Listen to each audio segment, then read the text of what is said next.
Good morning, dear students. Today I am going to start chapter number 3, Discovering Truth. The saga continues, written by A.R. Williams.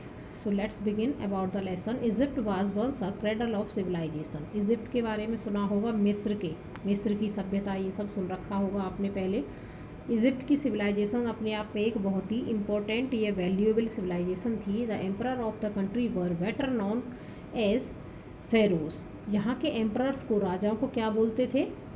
Feroz बोला जाता। They had a vast empire and enormous gold. उनके पास बहुत बड़ा empire राज्य था और बहुत ज़्यादा गोल्ड होता था। They believed in life after death. वो किस पर बिलीव करते थे? यानी डेथ के बाद भी लाइफ होती है। कैसे? So they buried the king in tomb as mummies. इसलिए वो किंग को ममीज़ में उनको ममीज़ बना के टॉम में, कब्र में दफना देते थे। They put beside the dead a lot of treasure and even the things of everyday need. उसके साथ में, जो जब उसे दफन करते थे राजा को, उसके साथ में बहुत सारा खजाना और उसकी जो डेली नीड की चीज़ें होती थी उन्हें भी उसके साथ दफन करते थे।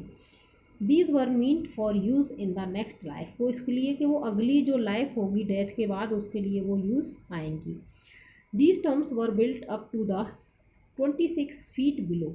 जो टॉम्ब थे, जो कब्र थी, वो कितनी नीचे बनाई जाती थी? 26 फीट बिलो नीचे बनाई जाती थी। And the mummy was put in a gold case. और मम्मी को किस में रखते थे? एक गोल्ड के केस में। केस में यानी जो ताबूत बनाया जाता था उसे गोल्ड का बना के उसमें दफन करते थे। टुट was the last of a ruling dynasty. टुट जो प्रिंस था वो अपने राज्य का एक लास्ट वारिस था। He died young. वो यंग एज में ही ख़त्म, मर जाता है। Only 9 year after occupying the throne. सिर्फ गद्दी पर 9 साल बैठने के बाद ही उसकी डेथ होती है। His tomb was discovered and investigated in 1922। उसकी कब्र को कब कब उसके बारे में पता लगाया गया? 1922 बाय अ ब्रिटिश आर्कियोलॉजिस्ट। एक ब्रिटिश आर्कियोलॉजिस्ट ने उसकी टॉम्ब के बारे में, कब्र के बारे में जानकारी, उसके बारे में इन्वेस्टिगेट किया। कैनर, he had trouble in taking the mummy out of the coffin of solid gold। कैनर नाम था उसका, जिसको उस मम्मी को निकालने में गोल्ड से बाहर बहुत ज़्यादा प्रॉब्लम हुई थी। Next, the resins had hardened. जिससे उसे दफन किया गया था, या फिर जो एक लिक्विड सा लगाते हैं मम्मी को, मतलब उसको कवर अप करने में, उससे वो बहुत ज़्यादा फिक्स हो गई थी उस ताबूत के अंदर में, के उस कॉफिन के अंदर में। The body was cut and removed in parts. Body को जो है ढंग से निकाल ही नहीं पाए थे, उसको कट करके निकाला गया था और उसके पार्ट्स हो गए थे। अब बॉडी कहाँ थी? वो तो एक स्केलेटन रह गया था, सिर्फ कंकाल रह गया था। It was resembled put in case and put back at its resting place. और बाद में उसके बारे में जानकारी करके, उसके एक्सरे और जो भी है मशीन से किए गए, उसके बाद में उसे उसी जगह पर रख दिया गया जहाँ से उसे निकाला गया था। But it was taken out again for CT scan. फिर से उसे CT स्कैन के लिए निकाला, to solve the mystery of how. ये पता करने के लिए कि उसकी डेथ कैसे हुई, and what age he had died, और वो किस एज में ख़त्म हुआ था। But thankfully the body suffered no further harms. लेकिन ये थैंकफुल कि बॉडी ने किसी को हार्म नहीं पहुंचाया। So let's begin the text of this chapter. He was just a teenager when he died. जब उसकी डेथ हुई, किसकी? प्रिंस टुट की। तब वो एक टीनेजर था जब उसकी डेथ हुई थी। The last heir of a powerful family that had ruled Egypt and its empire for centuries. यानी वो अपने राज्य का लास्ट उत्तराधिकारी था जिसने कि इजिप्ट पर, मिस्र पर बहुत सालों तक एम्पायर बनाए रखा, राज किया था। He was laid to rest laden with gold and eventually forgotten.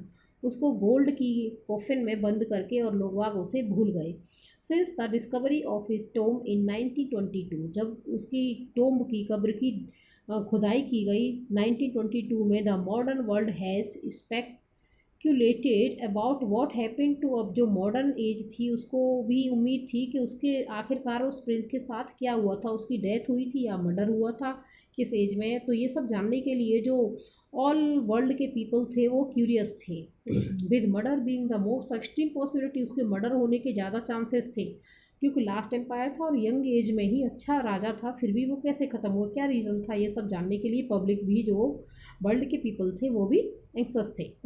Now living in tomb for the first time in almost 80 years, लगभग 80 साल बाद टोट has undergone a CT scan, उसकी जो बॉडी स्केलेटन निकाला गया, उसका सीटी स्कैन किया गया, that offers new clues about his life and death, जिससे कि उसकी लाइफ और डेथ के बारे में कुछ क्लू मिल सके, and provides precise data for an accurate forensic reconstruction of the boy's pharaohs, और इस जो बॉयस यंग फेरोज था, किंग प्रिंस था, उसके बारे में कि उसकी एक्यूरेट उसकी फॉरेंसिक जांच में क्या क्या मिली है, इसके बारे में उससे पता लगाया जा सके, इसलिए उसकी कब्र से उसकी बॉडी को बाहर निकाला गया था।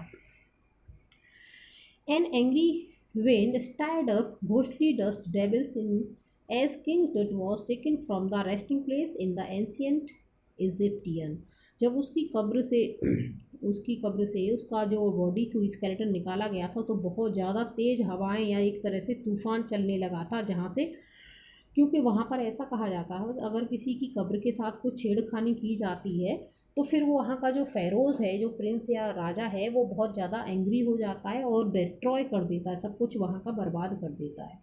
सो I will explain next page of this chapter in next video.